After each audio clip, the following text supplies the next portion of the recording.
গোপাল, কদিন ধরেই তোকে একটা কথা মানে বলি বলি করেও আর বলা হয়নি, বুঝলি তো? তা কি কথা? আরে বল বল বল না।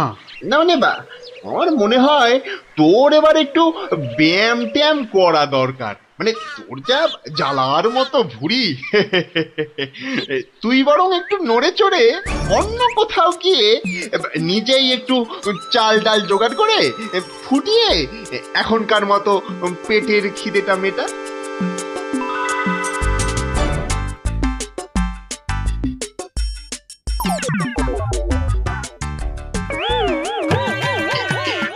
এই রে, ও গোপাল, ও আবার কি? ও আবার কি? টাকাগুলো অমন করে ঢুকিয়ে ফেললি কেন ভাই? না, ভেবেছিলাম বাজার দোকানের তো একটা খরচ আছে, তা যাওয়ার আগে তোকে কটা টাকা দিয়ে যাব। এখন যখন আমাকে নিজেকেই সব করে নিতে হবে, তখন এগুলো আর তোকে দিই কেন? ও আহা, আমি তো তোর সঙ্গে একটু ঠাট্টা করছিলাম। তুই যে আমার কিরকম বন্ধু, একটু ঠাট্টাও বুঝিস না? আজ আলু পোস্ত তো হবেই। আচ্ছা ঠিক আছে, ঠিক আছে, বল বল আর কি খাবি বল। কচি পাঠার ঝোল, তাই তো? কচি পাঠার ঝোল তো তাও হবে, ওরে তাও হবে। আর আর কি খাবি বল বল। এইবারে পথে এসো বাচ্চা ধন।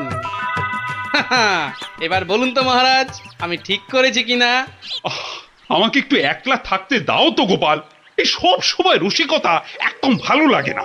ব্যাস ব্যাস, বুঝে গেছি বুঝে গেছি মহারাজ, নবাব নির্ঘাত আপনার পিছনে লেগেছে।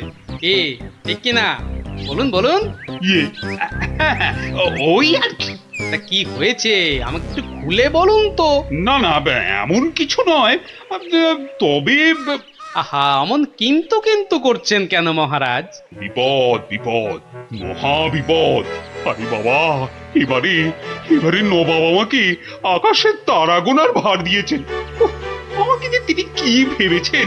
আমি কি জাদুকর? ও, এই ব্যাপার। তাহলে মহারাজ, এটা আপনি আমার উপরেই ছেড়ে দিন। পারবে গোপাল? হ্যাঁ, তুমি পারবে?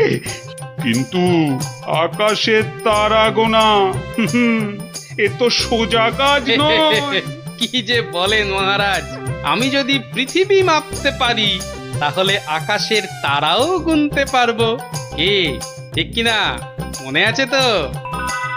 কি ব্যাপার, এত গরুর গাড়ি, এত সব সুতো, এসব কিসের জন্য? আগে জাহাপনা এই প্রথম 14টি গাড়িতে যে